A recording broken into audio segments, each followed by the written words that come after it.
Hello friends, lecture number 4 income tax का course जो हम देख रहे हैं एज पर न्यू बिल 2025। और आज हम जहां तक हम कंप्लीट कर चुके हैं अपना कोर्स वहां से आगे चलेंगे।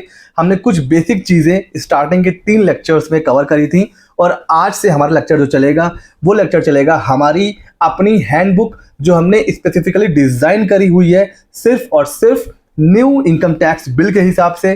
तो आज हम इस बुक के हिसाब से ही आगे कंटिन्यू करेंगे जैसा कि हमने डिस्कस करा था अपने प्रीवियस लेक्चर में। आई होप आप लोगों के पास ये बुक आ चुकी होगी। अगर आप लोगों के पास ये बुक अभी नहीं आई है तो आप इसको ऑर्डर कर सकते हो, लिंक डिस्क्रिप्शन में है। तो आज हम स्टार्ट करेंगे इसी से ही लेक्चर नंबर 1, मतलब चैप्टर नंबर 1। कुछ चीज़ें तो हमने डिस्कस कर ली थी और कुछ चीज़ें जो बची हैं वो हम इससे कवर करने की कोशिश आज करेंगे। आराम से, कोई जल्दबाजी नहीं है, आराम से एक एक चीज़ों को समझेंगे और जब लगेगा कि हाँ अब कॉन्फिडेंस आ चुका है फिर हम आगे मूव करेंगे। देखिए, सबसे पहले जो इम्पोर्टेंट है एक क्विक कंपैरिजन देख लेते हैं इनकम टैक्स एक्ट और इनकम टैक्स बिल के बीच में। तो जैसा कि हमने डिस्कस करा हुआ है कि जो पुराना एक्ट था ना उसमें था प्रीवियस ईयर असेसमेंट ईयर, जबकि न्यू बिल में है टैक्स ईयर। तो अब ये जो कंफ्यूजन होती थी ना कि यार प्रीवियस ईयर क्या होगा, असेसमेंट ईयर क्या है, सब कुछ बदल चुका है न्यू इनकम टैक्स बिल के हिसाब से। अभी जहां जहां प्रीवियस ईयर या फिर असेसमेंट ईयर था वहां वहां टैक्स ईयर यूज होगा।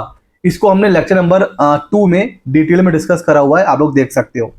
ठीक है सर, पुराना जो एक्ट था वो सेक्शन में डिवाइड था, ये क्लॉज में डिवाइड है। 536 क्लॉजेस है इसमें, 16 शेड्यूल है। जो लैंग्वेज थी ना पुराने एक्ट की वो बार बार हर फाइनेंशियल एक्ट के हिसाब से चेंज होते होते बहुत ज़्यादा कॉम्प्लेक्स हो गई थी। अभी बहुत ज़्यादा सिंप्लीफाई कर दिया है, एकदम प्लेन लैंग्वेज है ताकि हम आसानी से समझ सकें। कंप्लायंस मैकेनिज्म, अभी तक क्या होता था, कुछ चीज़ें इलेक्ट्रॉनिक थी इनकम टैक्स एक्ट में और कुछ चीज़ें पेपर बेस्ड थी। सर पेपर बेस्ड मतलब अभी भी नोटिस आते थे तो कई बार आपको बुलाया जाता था डिपार्टमेंट कि आप डॉक्यूमेंट्स लेके आइए, ठीक है, वहां पे आपका असेसमेंट होता था। तो कुछ चीज़ें तो इलेक्ट्रॉनिक थी जैसे रिटर्न फाइलिंग वगैरह और कुछ चीज़ें थी पेपर बेस्ड। अभी इंटायर डिजिटल हो चुका है। जी हाँ, पेपर की कहीं अब कोई यूज नहीं होने वाला है, सब कुछ 100% ऑनलाइन होगा, डिजिटलाइज्ड होगा। असेसमेंट की बात करें, अभी ई असेसमेंट है और मैनुअल असेसमेंट भी होता है, बट जो नया इनकम टैक्स बिल है वो फुल्ली फेसलेस असेसमेंट है। मतलब अब कुछ भी यहां पर आपको मैनुअल नहीं मिलेगा, आपको डिपार्टमेंट नहीं जाना है, आपको जो भी नोटिस आएगी, छोटी से छोटी नोटिस, बड़े से बड़ी नोटिस, वो सब फुल्ली फेसलेस असेसमेंट होने वाला है।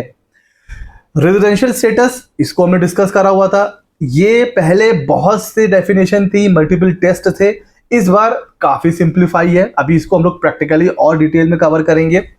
डिजिटल एसेट, प्रीवियस बिल में इसका कहीं पर भी क्लियरली कहीं डिफाइन नहीं था। उसका रीजन ये था कि एक्ट था 1961 से और डिजिटल एसेट तो अभी इंट्रोड्यूस हुई थी, है ना, 1718 के बाद से ज्यादा पॉपुलर हो गई। तो इसलिए जो नया बिल लेकर के आए उसमें ना सिर्फ डिजिटल एसेट को एकदम क्लियरली डिफाइन किया है बल्कि टैक्स कैसे लगेगा उस पर भी डिटेल में चर्चा की गई है। तो ये काफी अच्छा है, वर्चुअल डिजिटल एसेट को यहाँ पर कवर करा गया है काफी डिटेल में। अच्छा सर, अब अगर बात करें स्ट्रक्चर की तो भाई करीब करीब अगर आप देखो तो इसमें जो शेड्यूल, मतलब क्लॉज तो डिवाइडेड है ही, वो क्लॉज पहले चैप्टर में डिवाइडेड है फिर वो चैप्टर क्लॉज में डिवाइडेड है। ठीक है, तो कितने चैप्टर्स हैं? अराउंड 23 चैप्टर के आसपास यहाँ पर हैं जिसमें अलग अलग चीजें हैं। हम लोग ये जो हमारी बुक है ये भी क्लॉज वाइज है और जो हम इस कोर्स को पढ़ेंगे वो भी क्लॉज वाइज ही पढ़ेंगे। अच्छा, हम लोग चैप्टर नंबर 2 भी आप कह सकते हो, क्लॉज 2 भी आप कह सकते हो। हम लोग डेफिनेशन को कवर कर रहे थे तो डेफिनेशन में कुछ चीजें हमने देख ली थी। पहली डेफिनेशन है जो इंपॉर्टेंट है वो है एसएससी। हमेशा आप लोग सुनते हो कि एसएससी के ऊपर नोटिस आ गया, एसएससी को टैक्स पे करना है, एसएससी के ऊपर ये एप्लीकेबल है। बट एसएससी होता क्या है? तो देखिए, एनी पर्सन, कोई भी पर्सन जो लाइबल है किसके लिए सर? टैक्स पे करने के लिए या फिर कोई भी अमाउंट पे करने के लिए under the act, including someone treated as an SSC by law, deemed SSC. मतलब जब किसी की डेथ हो जाती है तो जो उसका रिप्रेजेंटेटिव भी होता है ना, तो वो डीम्ड एसएससी होते हैं। ठीक है, और भी बहुत सी डेफिनेशन होती है डीम्ड एसएससी की, आगे हम लोग कवर करेंगे। तो एसएससी वो पर्सन जो या तो टैक्स पे करने के लिए लाइबल है, या फिर कोई भी अमाउंट, चाहे वो पेनाल्टी हो, इंटरेस्ट हो, वो पे करने के लिए लाइबल है इस एक्ट में, उसको हम बोलेंगे एसएससी। टैक्स ईयर ये हम लोग डिस्कस कर चुके हैं। टैक्स ईयर कुछ भी नहीं है, ये फाइनेंशियल ईयर है जो 1 अप्रैल से शुरू होगा और 31 मार्च को एंड होगा। प्रीवियस ईयर असेसमेंट ईयर खत्म हो चुका है। अभी क्या बोला जाएगा, अगर करंट ईयर की बात होगी तो ये टैक्स ईयर, ठीक है, और अगर प्रीवियस ईयर की बात होगी तो प्रीसीडिंग टैक्स ईयर या नेक्स्ट टैक्स ईयर, ऐसे बात होगी। Current tax year, preceding tax year, next tax year, मतलब टैक्स ईयर कॉमन रहेगा तो कोई कंफ्यूजन नहीं होगी। इनकम की डेफिनेशन को थोड़ा सा यहां पर जो है ना और ज्यादा इसको वाइड किया गया है स्कोप को। कैसे, इसमें प्रॉफिट भी इंक्लूड पहले भी था, सैलरी इंक्लूड किया जाएगा पहले भी थी, capital gain, winning from gift या फिर गिफ्ट, और यहां पर अब स्पेसिफिकली इंक्लूड करा गया है वर्चुअल डिजिटल एसेट को। पहले इनकम की डेफिनेशन में ये इंक्लूड नहीं था, बट इस बार वीडियो को भी इनकम का पार्ट बनाया गया है। इसके अलावा चाहे इंटरेस्ट हो, डिविडेंड हो, ठीक है, तो ये सारी चीजें इनकम का पार्ट बनती हैं। कैपिटल एसेट क्या होती है, कोई भी प्रॉपर्टी हेल्ड इंक्लूडिंग, यहां पर भी डिजिटल एसेट कहा गया है। मतलब डिजिटल एसेट्स, अगर आप क्रिप्टो करेंसी की बात करोगे, अगर आप उसमें इन्वेस्ट कर रहे हो, तो स्पेसिफिकली क्या बोला गया है, डिजिटल एसेट, कि उसको आप कैपिटल एसेट मानोगे। तो any property held including digital asset and right in companies, अगर आपका किसी कंपनी में राइट भी है तो वो भी आपकी कैपिटल एसेट है। बट एक्सक्लूडिंग, क्या एक्सक्लूडिंग होगा भाई, पर्सनल इफेक्ट की चीजें, वो चीजें जो आप पर्सनल यूज के लिए लेते हो वो कैपिटल एसेट नहीं होती है। और agricultural land in rural areas, ध्यान दे पढ़िए, खेती की जमीन, एग्रीकल्चरल लैंड कहां पर होनी चाहिए, rural areas, means urban area में अगर आपकी एग्रीकल्चर लैंड है तो उसको कैपिटल एसेट माना जाएगा, और जब कैपिटल एसेट माना जाएगा तो कैपिटल गेन भी निकलेगा। ठीक हो गया, ये कंफ्यूजन दूर हो गया। अच्छा, अब देखिए वर्चुअल डिजिटल एसेट को डिफाइन करा गया है कि ये इंक्लूड मेनली क्रिप्टो करेंसी तो है ही, क्रिप्टो करेंसी के एनएफटी होते हैं कई, मतलब आप देखोगे ना, एनएफटी क्या होता है, कई क्रिप्टो करेंसी को मिला करके एक, आप कह सकते हो एक पूरा कॉम्बो बना दिया जाता है, उसको एनएफटी बोलते हैं। या फिर क्रिप्टो करेंसी अलग चीज होती है और कुछ टोकन होते हैं। जैसे मैं बात करूं तो बिटकॉइन की अपनी ब्लॉकचेन है, इथीरियम उसकी अपनी ब्लॉकचेन होती है, सोलाना की अपनी ब्लॉकचेन होती है। तो ये अपने आप में क्रिप्टो करेंसी भी है, बट ये ब्लॉकचेन भी होते हैं, और ब्लॉकचेन में अलग अलग टोकन बनते हैं। इसलिए कभी आप गूगल करना तो हर टोकन किसी ना किसी ब्लॉकचेन पर बेस्ड होता है। कोई होगा सोलाना बेस्ड, कोई इथीरियम बेस्ड होगा, ठीक है, कोई कोई बीटीसी बेस्ड होगा। तो जो कोई टोकन भी होते हैं ना ब्लॉकचेन के, उसको भी इंक्लूड किया गया है। और वर्चुअल डिजिटल एसेट के लिए स्पेसिफिक टैक्सेशन प्रोविजन भी आए हैं, जो हम आगे कैपिटल गेन का जब चैप्टर पढ़ेंगे तो वहां डिस्कस करेंगे। अगली जो इंपॉर्टेंट डेफिनेशन है वो है एग्रीकल्चरल लैंड की। सर, तो कहा जा रहा भाई कोई भी इनकम कहां से हो रही है, लैंड से हो रही है, लेकिन वो लैंड यूज किस लिए हो रही है, वो यूज हो रही है एग्रीकल्चरल, मतलब खेती के लिए यूज हो रही है, सब्जेक्ट टू सर्टेन कंडीशन, वो एग्जेम्प्ट हो जाती है, उसको बोलते हैं एग्रीकल्चरल इनकम। आप जमीन से आलू उगा रहे हैं, वो है एग्रीकल्चरल इनकम। उस आलू से चिप्स बनाएंगे, वो कॉमर्शियल पर्पस आ जाएगा। समझ रहे हो ना। तो जो कुछ आप डायरेक्टली लैंड से, कौन सी लैंड, एग्रीकल्चरल लैंड, उससे जो कुछ भी आप डेराइव करेंगे वो होगी एग्रीकल्चरल इनकम। डायरेक्ट आपने जो है केला उगाया, ये हो गई एग्रीकल्चरल इनकम। उस केले से आपने बनाना शेक बना के बेच रहे हो, ये कॉमर्शियल आ जाएगा। आपने जहां उसका यूज बदल दिया तो भैया वो हो जाएगी कॉमर्शियल। तो बेसिक क्या है, आपका लैंड से जो इनकम होगी डायरेक्टली वो होगी एग्रीकल्चरल इनकम। अच्छा, बिजनेस की डेफिनेशन जो पहले थी वही अभी भी है, इंक्लूड्स ट्रेड, कॉमर्स, मैन्युफैक्चरिंग और कोई भी similar activity including adventure in the nature of trade. मतलब यहाँ पर एडवेंचर एक्टिविटीज को भी इंक्लूड किया गया है। वो एडवेंचर नहीं कि आप पहाड़ों पर जा रहे हो, ठीक है ना, एडवेंचर मतलब जो आप नेचर ऑफ ट्रेड का कर रहे हो उसके लिए यहाँ पर बोला गया है कि उसको भी इंक्लूड किया गया है बिजनेस की डेफिनेशन में। ये पहले जो एक्ट था उसमें भी सेम था, अभी भी सेम है। फिर है books of account, domestic company, pan, ठीक है, ये जो पहले था वही भी है, कैश बुक, लेजर, ये सारी चीजें। डिजिटल रिकॉर्ड को और इंक्लूड करा गया है, पहले भी इंक्लूडेड था, पहले मतलब कहीं स्पेसिफिक लिखा नहीं था, अभी उसको लिख दिया गया है, ठीक है सर। फिर ये डिविडेंड वगैरह है, ओके। अगले जो डेफिनेशन है वो टैक्स ईयर की है। इसको हमने चैप्टर मतलब जो हमने अपना मतलब लेक्चर नंबर 2 था उसमें हमने इसको आराम से और तसल्ली से इसको वहां पर हम लोगों ने पढ़ा हुआ है, इसको कवर किया हुआ है। तो आप अगर आपने लेक्चर नंबर 2 नहीं देखा है तो आप देख सकते हो। इवन इस लेक्चर को देखने से पहले आप पहले लेक्चर नंबर 1 देखिए, 2 देखिए, 3 देखिए, तभी आपको आज का लेक्चर और अच्छे से समझ में आएगा। आगे चलते हैं सर, फिर और कुछ डेफिनेशन है, इसको छोड़ देते हैं, आगे चलते हैं। Chapter number 3 basis of charge, और अगर मैं आपको लेके चलूं ये है हमारा इनकम टैक्स का बिल, ठीक है। तो यहां पर भी है chapter number 2 basis of charge, और चैप्टर नंबर 3 है income which do not form part of total income means exempt income. तो अभी हम लोग यहां पर हैं बेसिस ऑफ चार्ज के ऊपर, ठीक है सर।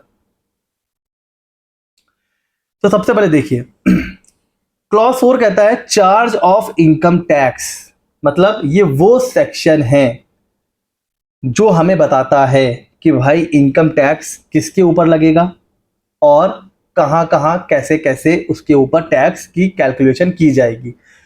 कहा जा रहा है कि income tax shall B charged on every person. अब पर्सन कौन होता है, ये जो हमने डेफिनेशन कवर करी थी आई थिंक लेक्चर नंबर 2 में, तो हमने पर्सन क्या होता है वो डिफाइन किया था कि इंडिविजुअल भी हो गया, एचयूएफ भी हो गई, फर्म भी हो गई, एलएलपी भी हो गया, कंपनी भी हो गई, ये सब लोग कौन होते हैं, ये होते हैं पर्सन। तो कह रहा है भाई जो इनकम टैक्स होगा ना वो शैल बी चार्ज, वो लगेगा हर तरह के पर्सन पर फॉर एवरी टैक्स ईयर, हर टैक्स ईयर पर, in accordance with the provision of the जो नया बिल है, जो नया एक्ट है। Tax shall be levied on the total income earned during the tax year. Tax year में जितने भी आप इनकम अर्न करोगे उन सब के ऊपर टैक्स लगेगा, और किसके ऊपर लगेगा, एवरी पर्सन के ऊपर लगेगा। ओके सर, रेट्स जो इस बिल में है सारे के सारे सेम है, थोड़ा बहुत चेंज है, बाकी सब कुछ एज इट इज है जैसे प्रीवियस एक्ट 1961 में था। Okay, scope of total income, देखिए जब बात आती है ना रेसिडेंशियल स्टेटस की, तो वो हम क्यों निकालते हैं, किसी पर्सन का रेजिडेंशियल स्टेटस इंपॉर्टेंट क्यों होता है भाई, कौन रेजिडेंट है नहीं है उससे क्या फर्क पड़ेगा सर, उससे फर्क पड़ेगा, क्या डिफरेंस पड़ेगा, आइए देखते हैं। अगर डेफिनेशन के हिसाब से कोई निकल के आता है रेसिडेंट, तो भाई अगर आप रेसिडेंट है ना इंडिया के, तो आप पूरी दुनिया में कुछ भी कमाएंगे। क्या लिखा हुआ है, ग्लोबल इनकम इज टैक्सेबल। अगर आपका रेजिडेंशियल स्टेटस निकल के आया कि आप है इंडियन रेसिडेंट, अब आप ऑल ओवर वर्ल्ड कुछ भी अर्न करेंगे इंडिया में रहते हुए, चाहे दुबई, ऑस्ट्रेलिया, यूएस, कहीं पर भी, तो आपको इंडिया में टैक्स पे करना पड़ेगा। और अगर आप नॉन रेसिडेंट हैं तो भाई आप अपनी कंट्री में कुछ भी कमाओ, टैक्स दो ना दो हमें फर्क नहीं पड़ता है, लेकिन जब आप अर्न करेंगे कहां, इंडिया में, तो भाई इंडियन इनकम पर आपको टैक्स पे करना पड़ेगा। इसलिए इंपॉर्टेंट हो जाता है किसी भी पर्सन का रेजिडेंशियल स्टेटस जानना। रेजिडेंट है पूरे दुनिया में कहीं पर कुछ भी कमाएगा टैक्स पे करना पड़ेगा इंडिया में। नॉन रेसिडेंट है तो भाई ठीक है आप अपनी कंट्री में कुछ भी कमाओ, लेकिन इंडिया में जो कुछ भी आपको मिलेगा, चाहे वो रिसीव्ड भी लिखा हुआ है, डीम्ड रिसीव भी लिखा हुआ है, एक्रू भी लिखा हुआ है, arises in India is taxable. ठीक हो गया जी। इसलिए इंपॉर्टेंट हो जाता है किसी का रेजिडेंशियल स्टेटस निकालना, और कौन रेजिडेंट होगा कौन नॉन रेजिडेंट होगा। पहले जो एक्ट था उसमें भी चीजें ठीक ठाक लिखी थी, बट कहीं ना कहीं कंफ्यूजन था क्योंकि कई सारी वहां पर जो है कंडीशन थी। अब उसको थोड़ा सा सिंप्लीफाई कर दिया गया है। तो अब आप अपने आप को इस एग्जाम्पल में रख के सोचना कि भाई बेसिक कंडीशन ये है कि अगर आप relevant tax year, sir relevant tax year क्या, जिस ईयर का आप इनकम टैक्स कैलकुलेट कर रहे हो, जिस टैक्स ईयर की आप इनकम निकाल रहे हो, उस टैक्स ईयर में अगर आप इंडिया में 182 डेज या उससे ज्यादा आपने स्टे करा है तो भैया आप हो रेसिडेंट। इसको आप बस पकड़ के चलो, ठीक हो गया, यहां तक कोई कंफ्यूजन नहीं है ना। अगर आप किसी टैक्स ईयर में 182 डेज से ज्यादा स्टे कर दिया आपने तो फिर आप बन जाओगे रेसिडेंट। इसको अगर एग्जांपल से समझे ना तो देखिए, सपोज मिस्टर राहुल है, ठीक है, वो इंडिया आए कब, 1 अप्रैल को इंडिया में थे और फिर वो चले गए 15 अप्रैल को बाहर, ठीक है। फिर वो आए, सपोज फिर वो बाद में आए हैं 25 मई को और फिर वो इंडिया में रहे हैं करीब 25 सितंबर तक। फिर वो चले गए बाहर, फिर वो वहां से वापस आए और इस बार वो आए सपोज 10 नवंबर को और वो रहे हैं फिर करीब 15 जनवरी को। फिर वो चले गए। अच्छा, फिर वो आए इंडिया और इस बार वो आते हैं सपोज 25 फेब को और फिर वो चले गए 28 मार्च को। तो वो इंडिया आए गए आए गए आए गए। अब आपको क्या करना है, पीरियड ऑफ स्टे उनका निकालना है। तो अगर मैं यहाँ पर मोटा मोटा निकालूं तो 15 दिन प्लस 25 से 20 कितना हो गया, जून जुलाई अगस्त सितंबर, मतलब मोटा मोटा अगर देखें तो 120 डेज, ठीक है। अगर कुछ गलत हो तो आप मुझे कमेंट सेक्शन में करेक्ट कर दीजिएगा। फिर 10 नवंबर 30 दिन नवंबर के, 31 दिसंबर के, तो 51 एंड 15 66, ठीक है। और फिर 25 से 28 अप्रॉक्स 32 डेज, 32 है ना, 3 दिन इधर, हाँ ठीक है, 31 डेज, ठीक है। अब इसको हम लोग ऐड करेंगे। अब अगर ये मोर देन 182 डेज आया तो मिस्टर राहुल क्या बन जाएंगे, जो कि आ ही रहा है आई थिंक, तो मिस्टर राहुल बन जाएंगे इंडिया के रेसिडेंट। ठीक हो गया जी, तो यही इसका कहने का मतलब।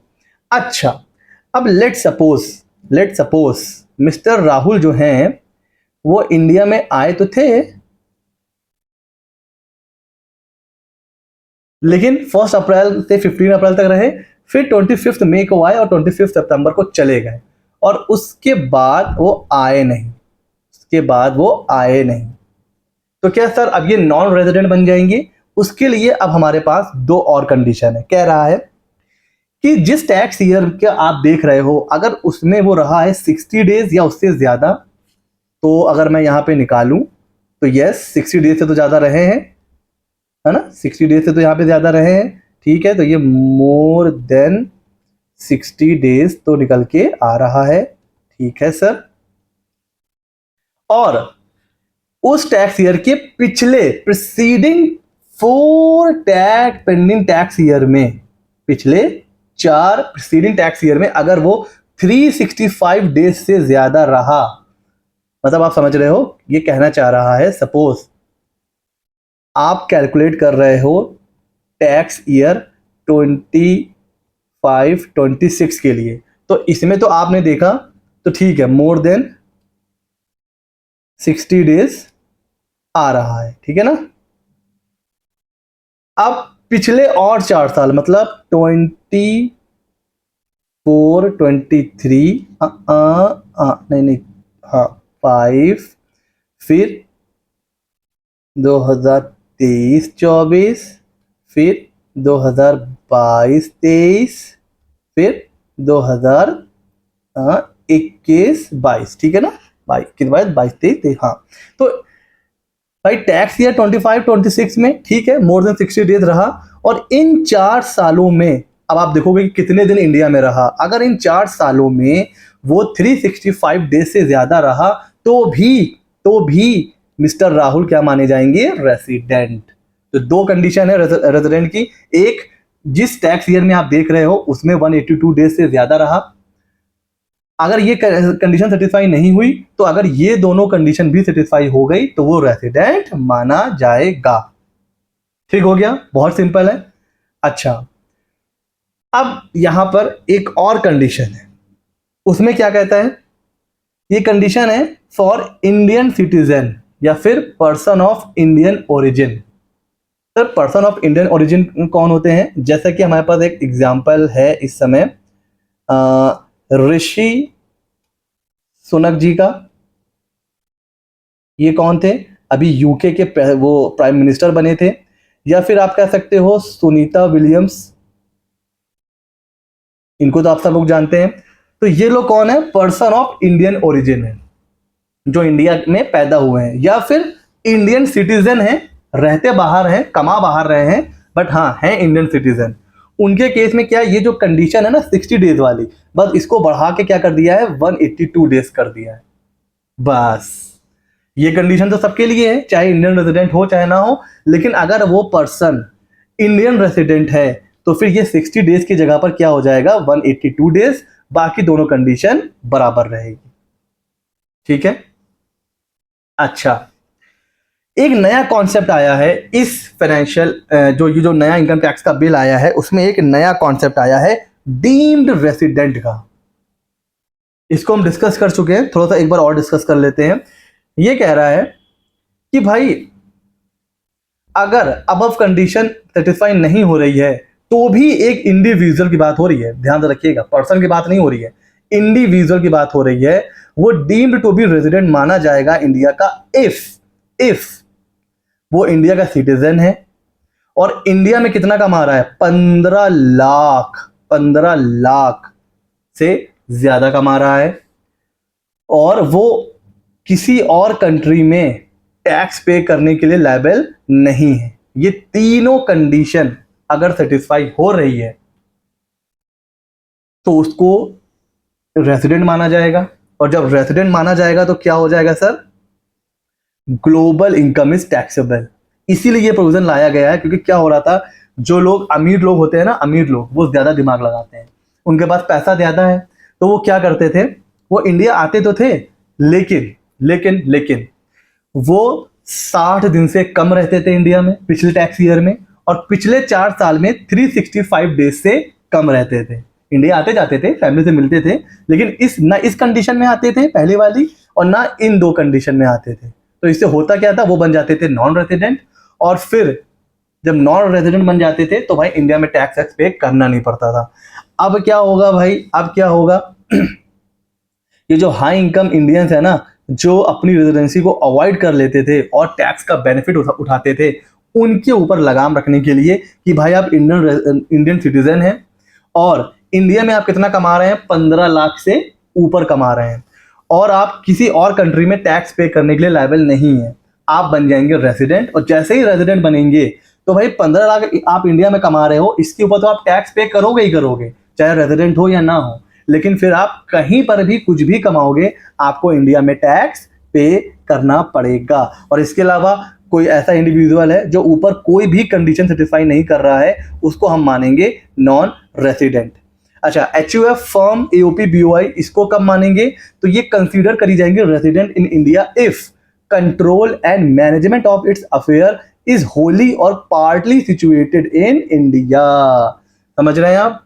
मतलब भले ही आपकी जो फर्म है AOP BOI है वो बाहर रजिस्टर्ड है किसी बाहर की कंट्री में, लेकिन उसका कंट्रोल और मैनेजमेंट वो इंडिया से हो रहा है, इंडिया में किसी ऑफिस से हो रहा है, तो उसको हम रेसिडेंट मानेंगे। लोग दिमाग लगाते हैं ना कि बाहर कर लिया रजिस्टर्ड, काम इंडिया में करना है, रजिस्टर बाहर कर लिया, अब बताते हैं हम तो नॉन रेजिडेंट हैं, तो हम भैया इनकम टैक्स नहीं पे करेंगे, तो ज्यादा चालाकी नहीं। उसी तरह कंपनी को कब मानेंगे रेसिडेंट, कंपनी को तब मानेंगे जब वो इंडिया में इनकॉर्पोरेटेड होगी तब, और या फिर उसका पोयम क्या, place of effective management during the tax year is in India. Same चीज, अगर ठीक है एड्रेस बाहर का है लेकिन इंडिया से मैनेज हो रही है, तो फिर भैया हम उसको रेसिडेंट मानेंगे। तो प्लेस ऑफ इफेक्टिव मैनेजमेंट मतलब place where key management and commercial decision that are necessary for the conduct of the business as a whole are made. मतलब प्लेस ऑफ इफेक्टिव मैनेजमेंट का मतलब ये होता है जहां पर की डिसीजन लिए जाते हैं, जहां से कंपनी को चलाने के डिसीजन लिए जाते हैं, जहां से ये डिसाइड किया जाता है कि भाई कंपनी क्या करेगी, क्या नहीं करेगी, कब करेगी, ये सारी चीजें जहां से डिसाइड होती हैं उसको बोला जाता है प्लेस ऑफ इफेक्टिव मैनेजमेंट। और अगर ये इंडिया का है तो कंपनी को फिर रेसिडेंट इन इंडिया माना जाएगा। ठीक हो गया सर, ओके। क्लॉज 7 पता क्या कहता है, बड़ा इंटरेस्टिंग क्लॉज है और बहुत ही बेसिक सा भी है। Income deemed to be received, मतलब वो इनकम जो भी आपको मिली नहीं है लेकिन माना जाएगा कि वो आपको रिसीव हो चुकी है और आपको टैक्स पे करना पड़ेगा। पहला है employer contribution to retirement fund. अब आप कहीं जॉब करते हो, आपका पीएफ कट जाता है और जमा हो जाता है। एक बार मुझे बताइए, क्या आपके हाथ में पैसा आता है? नहीं आता है। क्या एम्प्लॉयर आपको देता है पीएफ का पैसा? नहीं, वो आपके पीएफ अकाउंट में जमा होता है। तो ऑल्दो आपको नहीं मिला लेकिन माना जाएगा डीम टू बी रिसीव्ड, क्योंकि वो आप ही के यूएन नंबर पे डिपॉजिट होता है। तो भाई जो पीएफ कटता है ना, जब आप आईटीआर फाइल करो तो उसको भी कंसीडर किया जाता है। उसी तरह है टीडीएस। अब आपका टीडीएस कट जाता है सैलरी से, या फिर जो भी एलिजिबल पेमेंट होते हैं उसके ऊपर टीडीएस कट जाता है और टीडीएस कट के जमा हो जाता है। तो अब टीडीएस तो भाई आपके हाथ में आया नहीं, तो आप क्या करोगे? टैक्स नहीं पे करोगे? नहीं, जो टीडीएस कट गया वो भी डीम्ड टू बी रिसीव माना जाएगा। उसी तरह ट्रांसफर टू सर्टेन अकाउंट्स। आप पैसा आपके पास आने वाला था बट आपने क्या कर दिया, अपने जो बेचारा छोटा सा बेटा था, जो भी छोटा है 18 साल से नीचे का है, उसके अकाउंट में पैसा जमा करा दिया। तो ये भी माना जाएगा भैया पैसा आप ही के हाथ में आया है। इसको बोलते हैं clubbing of income. Clubbing of income का पूरा चैप्टर है, हम इसको आराम से पढ़ेंगे डिटेल में। लेकिन ट्रांसफर टू सर्टेन अकाउंट्स मतलब इनकम आपकी थी, आपने किसी और के अकाउंट में उसको जो है ट्रांसफर कर दिया, उसको डीम्ड टू बी रिसीव माना जाएगा। ठीक हो गया, तो ये है क्लॉज 7। तो ठीक है, आज हम क्लॉज 7 तक ही रखते हैं। इसको आप लोग अच्छे से रिवाइज कर लीजिएगा और आगे की जितनी भी क्लासेस होंगी जैसे कि मैंने बताया वो इसी बुक से होंगी। अगर अभी तक आपने ये बुक ऑर्डर नहीं करी है तो आप कर सकते हो, लिंक डिस्क्रिप्शन में है। ओनली 300 रुपीज़ की ये बुक है, बहुत अच्छी बुक है। पूरा इनकम टैक्स का बिल आराम से ईजी लैंग्वेज में कवर किया गया है और इसके साथ ही आपको एक व्हाट्सएप ग्रुप से जुड़ने का मौका मिलेगा जिसमें हम लोग इनकम टैक्स कोर्स से रिलेटेड सारी अपडेट्स, अमेंडमेंट्स देते रहेंगे। सो मिलते हैं अगले लेक्चर में। कैसा लग रहा है ये हमें ज़रूर बताइएगा, बिकॉज आपका फीडबैक हमारे लिए बहुत इंपॉर्टेंट है। आपके फीडबैक से ही हम इम्प्रूव करेंगे, तो हमें भी उससे बहुत ज़्यादा हेल्प मिलेगी और आपको भी हेल्प मिलेगी। मिलते हैं अगले वीडियो में।